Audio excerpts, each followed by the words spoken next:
I'm going to make a video here of my recent build, which was of this Russian main battle tank T-72B3M. It's the kit with the mine clearing system by Meng. I'm going to talk a little bit about the kit, and then I will show my build, and after my build I'll show the products that I used. The kit was very good kit. It's probably the best T-72 in scale. There are a little bit of build issues with it, mainly in the side skirting. I should mention that this kit also comes with the soft armor on the side, not just the mine clearing system, but also the soft armor, which is pretty neat. But there are little fit issues, little build issues with it.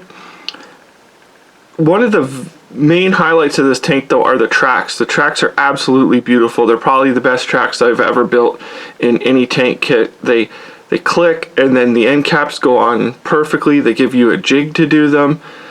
Very good kit. Highly recommend this kit. I think the price it is perfectly fine. The only other option I think is the trumpeter kit though. I don't think anyone else does a B3M, at least in 35th scale. I have not built the trumpeter one. I will in the future, and I'll do another video on it, but this is the definitely a kit to pick up. It was an excellent kit.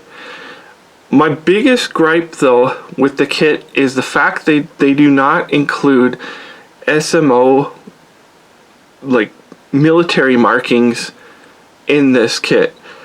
Like, I really don't understand why, because you can see from the box art it's pretty obvious what they're hinting at here with a Russian tank that's obviously in Ukraine. You can see even the background and the weathering on the vehicle. Like, it's pretty obvious what they're hinting at, yet they do not include an actual like Russian decals with, say, the Z's or the O's or the V's, and it's very disappointing that they didn't include them.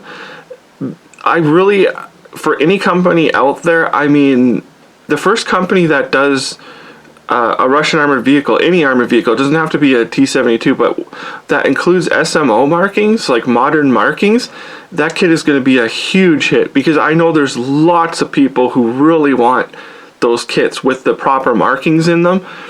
Like, you shouldn't just pay attention to people who yell the loudest or make the nastiest comments on like Facebook or wherever.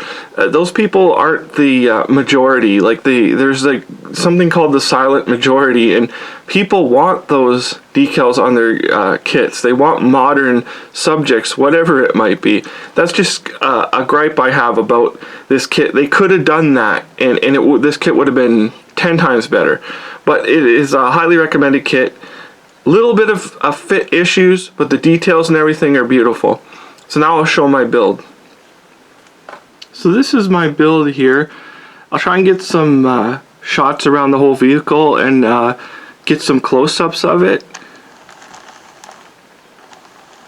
Again, it was a very nice kit. A little bit of fit issues, but the tracks, you can see the tracks, like even setting it, I use this is just a generic base, and you can see the actual tracks are fitting the ground properly. Like, they have just the perfect amount of slack in them, just like a real vehicle. So here's the side, and I'll go around the back of the vehicle so you can have an overall view of it.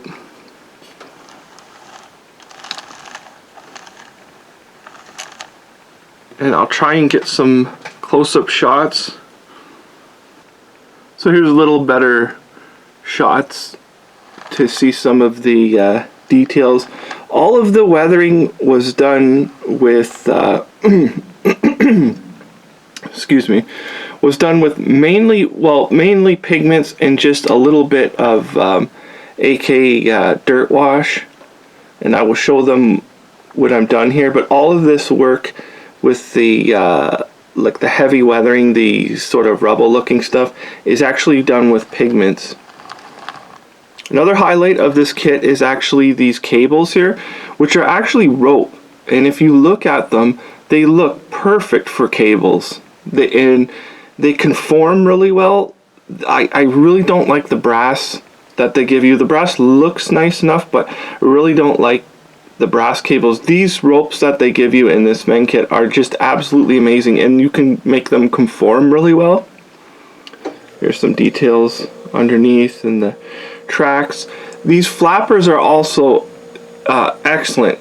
They give you sort of like, when you attach them, they give you like a wedge in there so that you have them perfectly angled, which is kind of hard to do if you don't have that piece. They really engineered that piece well. And then the exhausts here, again, that was just pigments, and you can see the tracks, the how excellent they did those tracks.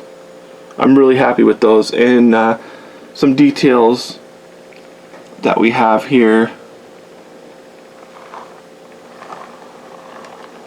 The extra little armored plates that I added to the front, I'll show the subject when I'm done here, but they were actually came in the kit. They were the plates that normally on the older T-72 models and the older T-90s, you'll see those plates on the side, and that's actually what I used to make the little makeshift armor that this vehicle had in real life. And here's the upper turret, and from the front you can see some of the details. And I put the red like anti-corrosion on the end of the barrel, which a lot of times they don't show you to do. Also, you can see the like right here, you can see the glass. I'll show the product that I used in a moment.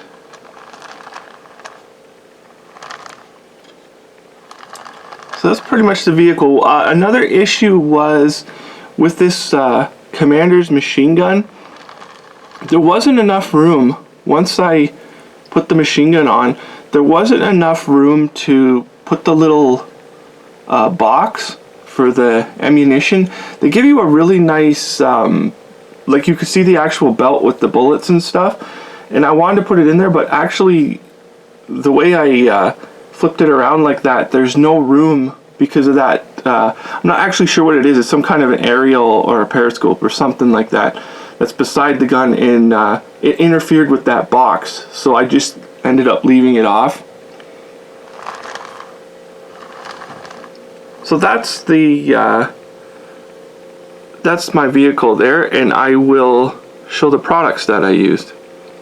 For the decals and the subject matter, I use the sheet by Star Decals, which is the War and Conflicts Special Operations in Ukraine series, part 10.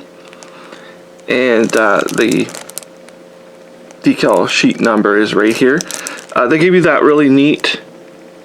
This one was quite prolific. I'm sure you can find pictures of that one on the internet. But the one I did was the one on the bottom, which I like. It's really nice with the crosses on it.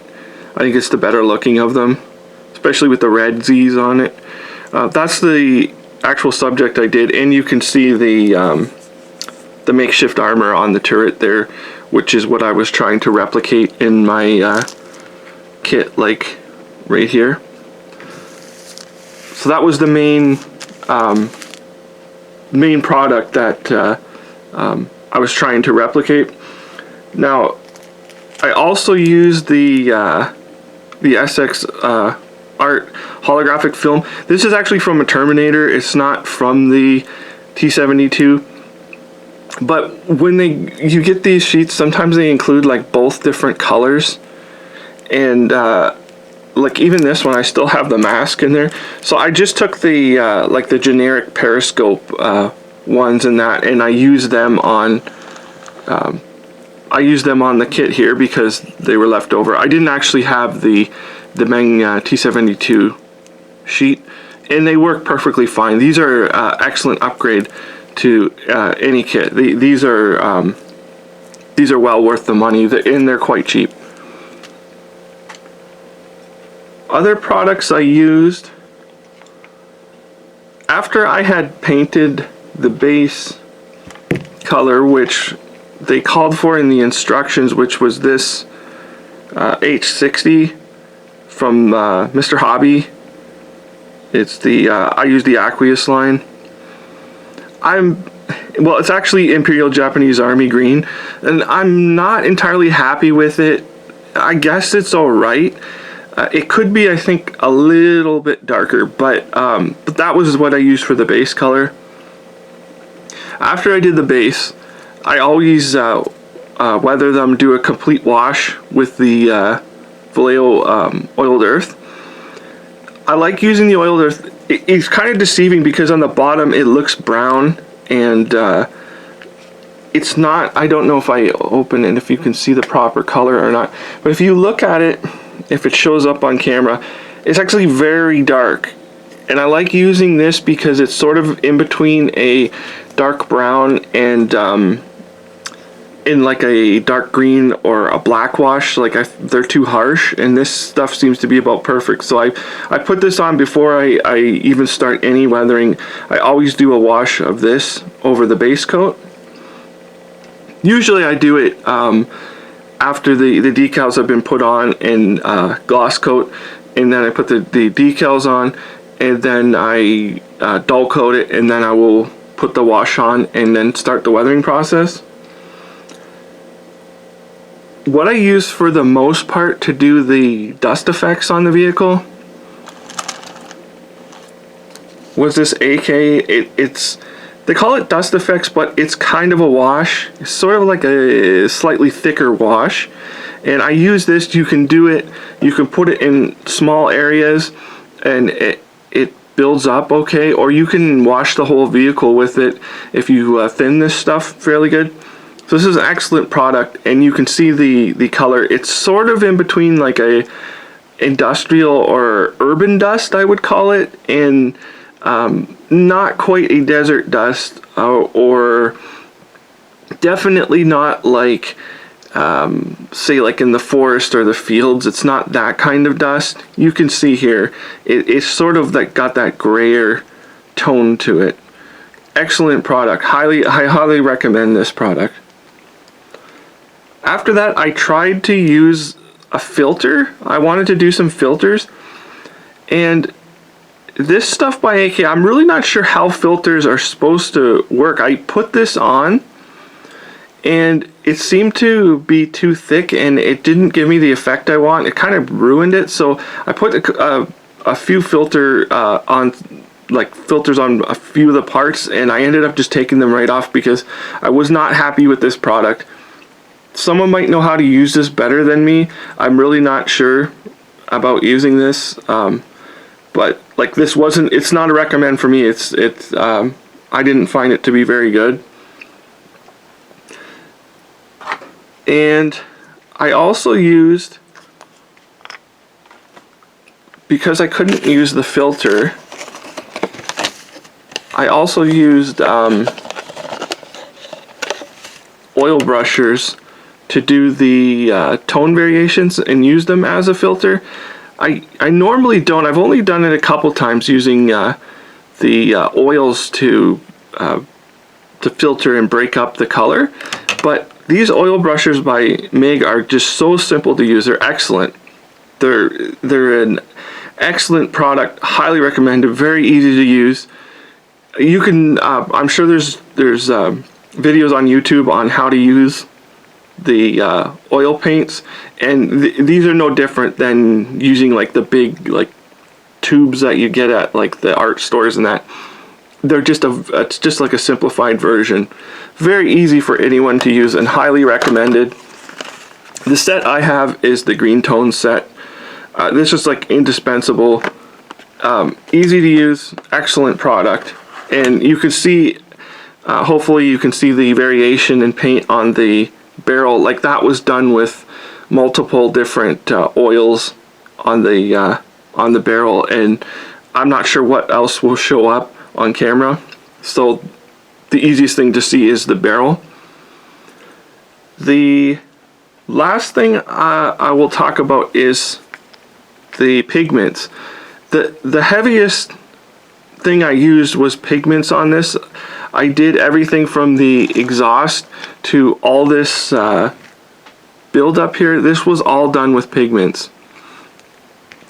And I'm just showing one here, which is representative of what I use. Like the Vallejo pigments are excellent. I don't know if any pigments are bad. They all seem to be pretty good. And I usually mix the colors. Like there's a little bit of everything that I used on my kit to get the proper tone that was more in line with this color than the pigment I'm actually showing. It was even black I mixed in there, and you can just mix them up. In the future, I'm going to do a video showing how to use pigments, or at least how I use pigments. But that was just about the last product that I used in my build here, and it was an excellent excellent kit, and I'm happy with the results. And I just wanted to share my build, and thank you for watching.